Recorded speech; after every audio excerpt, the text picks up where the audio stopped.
Subscribe करिए हमारे channel target UP TET CTET को और बेल आइकन को दबाइए। हेलो फ्रेंड्स, मैं रेनू स्वागत करती हूँ आप सभी भावी अध्यापक एवं अध्यापिकाओं का आपके अपने channel target UP TET CTET में। दोस्तों, हम लोगों ने भूगोल विषय में इसके पहले जो चैप्टर पढ़ा था वो था अपर्दन। और अपर्दन टॉपिक के अंतर्गत मैंने आपको समझाया था कि अपर्दन किस तरीके से होता है, कैसे नदियों के द्वारा अपर्दन होता है और किस तरीके से एक जगह से किसी पत्थर के टुकड़े को, मिट्टी को या बहाए गए अवसाद को एक जगह से दूसरी जगह पर किस तरीके से नदियां आसानी से पहुंचा देती हैं और किस तरीके से अपने साथ वो बहुत सारे कंकड़ पत्थर, उनके रास्ते में जो भी चीजें आती हैं उनको आसानी से वो समुद्र तक पहुंचा देती हैं।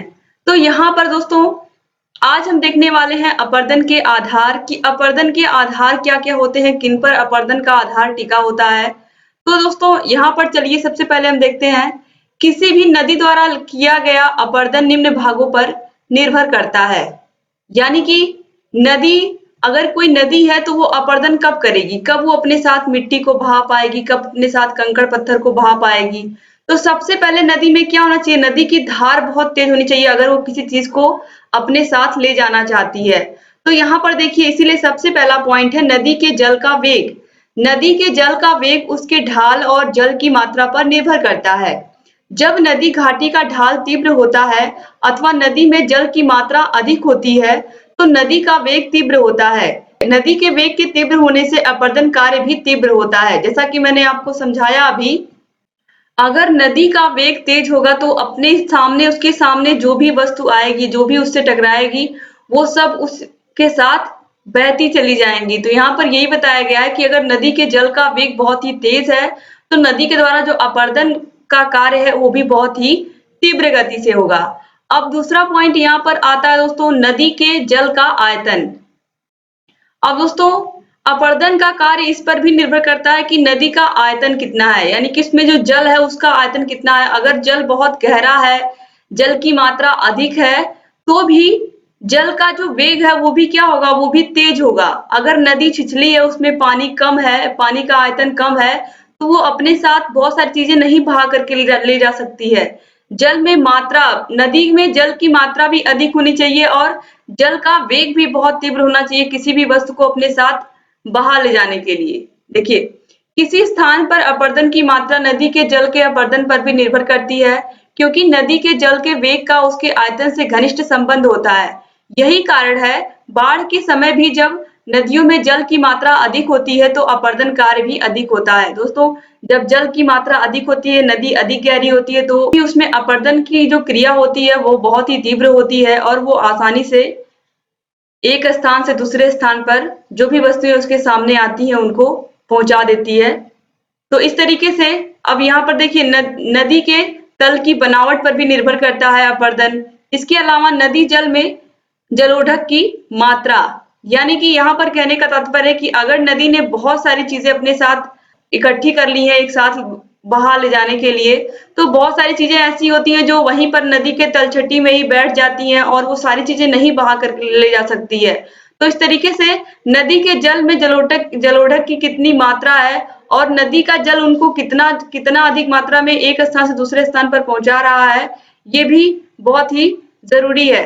तो अब देखिए, अपर्दन कार्य में ये सभी चीजें जरूरी हैं। अब इसके बाद है प्रवाहित नदी द्वारा निर्मित स्थलाकृतियां, यानी कि जो इतनी सारी चीजें, जो मलबा, जो कचरा, या फिर ये कहें कि जो भी आसपास जितनी भी चीजें नदी को मिलती हैं अपने आसपास, चाहे वो मिट्टियां हो, चाहे वो कंकड़ पत्थर हो, उन सभी को वो जब बहा करके ले जाने की कोशिश करती है नदी में, तो नदी में जहां पर वो मुड़ती है या फिर जहां से वो दो भागों में कन्वर्ट होती है, तो उन जगहों पर बहुत सारी आकृतियां बना देती है नदी। क्यों बना देती है? क्योंकि वो इतने सारे सामान अपने साथ, इतने सारे अवसाद, इतने सारे कंकड़ पत्थर मिट्टी, सब इतनी सारी चीजें इकट्ठे करके अपने साथ वो लाती है, तो कहीं ना कहीं तो इकट्ठे होंगे ही वो लोग, कहीं ना कहीं तो उनका ढेर बनेगा ही। तो जहां पर नदी दो भागों में बंटती है वहां पर डेल्टा का निर्माण होता है। तो अभी देखिए, सबसे पहले यहाँ पर हम देखेंगे प्रवाहित नदी द्वारा कौन कौन सी स्थलाकृतियां बन जाती हैं। इसके अलावा नदी अपर्दन द्वारा निर्मित स्थलाकृतियां, नदी के अपर्दन से कौन कौन सी स्थलाकृतियां बनती हैं। देखिए, नदी अपर्दन द्वारा निम्नलिखित स्थलाकृतियों का निर्माण होता है। सबसे पहले नदी घाटी का विकास। वी आकार की घाटी सर्वप्रथम तली को काटकर उसे गहरा करती है, जिससे घाटी का आकार अंग्रेजी भाषा के वी अक्षर का हो जाता है। यानी कि जो नदी होती है, इसमें जो चीजें, यानी कि जब नदी के द्वारा अपर्दन का कार्य किया जाता है तो सर्वप्रथम यहाँ पर तली को, जो नदी की धार होती है वो तली को काटकर उसे गहरा कर देती है, और जब वो गहरा करती है तो इस तरीके से कुछ वी आकृति बनती है, वी के आकार की, और इसे ही हम वी आकार की घाटी कहते हैं। यानी कि यहाँ पर भी क्या होता है, गहरी कब होगी, नदी गहरी कब होगी, जब उसमें अपर्दन का कार्य होगा, और अपर्दन का कार्य किस शेप में हो रहा है, वी शेप में हो रहा है। तो इस तरीके से यहाँ पर वी आकार की घाटी बन जाती है। तो ये किसके कारण बनती है, नदी में अपर्दन की क्रिया के कारण ही वी आकार की घाटी बनती है नदी में। इसके बाद देखिए गार्ज। गार्ज क्या है, गार्ज भी वी आकार की घाटियों के रूप में होते हैं, जिनमें किनारे की दीवार अत्यंत खड़े ढाल वाली होती है तथा चौड़ाई की अपेक्षा गहराई बहुत अधिक होती है। यानी कि गार्ज भी एक प्रकार से वी आकार की घाटियों के ही रूप होते हैं, लेकिन इनमें चौड़ाई की अपेक्षा गहराई क्या होती है, बहुत ही अधिक होती है। अब इसके बाद आता है कैनियन। दोस्तों देखिए गार्ज, अब कैनियन क्या होता है, गार्ज के विस्तृत रूप को ही कैनियन या संकीर्ण नदी केंद्र कहते हैं। तो दोस्तों यहाँ पर ई की मात्रा लगा लीजिएगा आप लोग। तो इस तरीके से जो कैनियन है ये गार्ज का विस्तृत रूप है। दोस्तों यहाँ पर देखिए कैनियन क्या होता है, गार्ज के विस्तृत रूप को ही कैनियन या संकीर्ण नदी कंदरा कहते हैं। तो इस तरीके से ये हो गया कैनियन। इसके बाद आता है जलप्रपात। जलप्रपात क्या है देख लीजिए, जब किसी स्थान पर नदियों का जल ऊंचाई से खड़े ढाल में अत्यधिक वेग से नीचे गिरता है तो उसे हम जलप्रपात कहते हैं, जिसे हम आम बोलचाल की भाषा में क्या कहते हैं, झरना कहते हैं। तो झरने से नदी, आप देखते हो ऊपर से पानी गिरता है झरने की तरह नीचे, और वहां पर भी क्या होता है, वहां पर भी मृदा अपर्दन का कार्य होता है। इसके बाद आता है जल गर्तिका। नदी के तले में जल भंवर के साथ छोटे छोटे पत्थर के टुकड़े तेजी से चक्कर लगाते हुए छोटे छोटे गर्तों का निर्माण करते हैं, जिसे हम जल गर्तिका कहते हैं। यानी कि नदी के तले में जो जल भंवर होता है उसके साथ साथ छोटे छोटे पत्थर के टुकड़े जो होते हैं वो तेजी से चक्कर लगाते हुए छोटे छोटे गर्तों का अंदर क्या करते हैं, निर्माण करते हैं नदी के अंदर, और इन्हें ही हम क्या कहते हैं, जल गर्तिका कहते हैं। कभी कभी आपने देखा होगा नदी में कभी कभी जल भंवर बनते हुए आपने देखा होगा, तो उसी में छोटे छोटे जो पत्थर होते हैं वो तेजी से टकराते हैं और नदी की तली में जाते हैं और वहां पर जल गर्तिका का निर्माण करते हैं।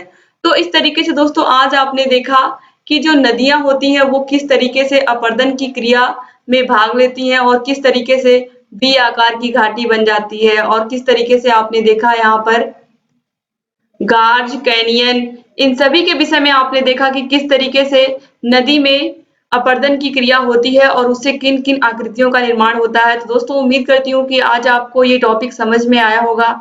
इससे पहले मैंने आपके इतिहास विषय को कंप्लीट पढ़ा दिया था। अगर आपने इतिहास के वीडियोस नहीं देखे तो दोस्तों आप लोग देख लीजिए, क्योंकि इतिहास भूगोल भी आपका लगभग कंप्लीट होने जा रहा है। इसके बाद आपको नागरिक शास्त्र में पढ़ाने वाली हूँ और आपका ये पूरा विषय कंप्लीट कराने वाली हूँ। और दोस्तों हम लोगों ने आपका फर्स्ट पेपर, सेकेंड पेपर पूरा कंप्लीट करा दिया है, जो आपके दोनों मेन पेपर्स हैं। आपको सभी विषयों के प्लेलिस्ट की लिंक इस वीडियो के नीचे डिस्क्रिप्शन बॉक्स में मिल जाएगी। इसके अलावा आप हमारे टेलीग्राम चैनल से भी जुड़ सकते हैं। टेलीग्राम चैनल का लिंक इसी वीडियो के नीचे डिस्क्रिप्शन बॉक्स में मिल जाएगा। दोस्तों अगर अभी तक आपने हमारे चैनल को सब्सक्राइब नहीं किया तो प्लीज लाल कलर का बटन सब्सक्राइब लिखा होगा उस पर क्लिक करिए, और उसके बगल में घंटी का निशान होगा उसको जरूर क्लिक कर दीजिए, जिससे हमारी जो भी वीडियोस आती हैं उसका नोटिफिकेशन आपके पास समय से पहुंच जाए और आप हमारे सभी वीडियोस को लगातार ऐसे ही देखते रहें। दोस्तों आने वाले समय में अब इसके बाद हम आपको सभी विषयों के इंपॉर्टेंट क्वेश्चंस पढ़ाएंगे। इंपॉर्टेंट क्वेश्चन पढ़ाने के बाद previous year question paper solve करवाएंगे और आपके सभी विषयों को बिल्कुल कंप्लीट कर देंगे। तो बस आप ऐसे ही हमारे चैनल से बने रहिए और सभी वीडियोस को देखते हुए रहिए। जहां कहीं भी आपको कोई समस्या है कमेंट बॉक्स में कमेंट करके हमें बताइए, हम आपकी सभी समस्याओं का समाधान करेंगे और लगातार आप लोग के लिए ऐसे अच्छे अच्छे वीडियोस लेकर के आते रहेंगे। बस आप ऐसे ही हमारे चैनल से बने रहिए और सभी वीडियोस को देखते हुए रहिए। दोस्तों उम्मीद करती हूँ कि आपको आज का ये पूरा वीडियो समझ में आया होगा और आगे चल करके हम आपके सभी डाउट्स को भी क्लियर करेंगे। बस ऐसे ही हमारे चैनल से बने रहिए और सभी वीडियोस को देखते हुए रहिए।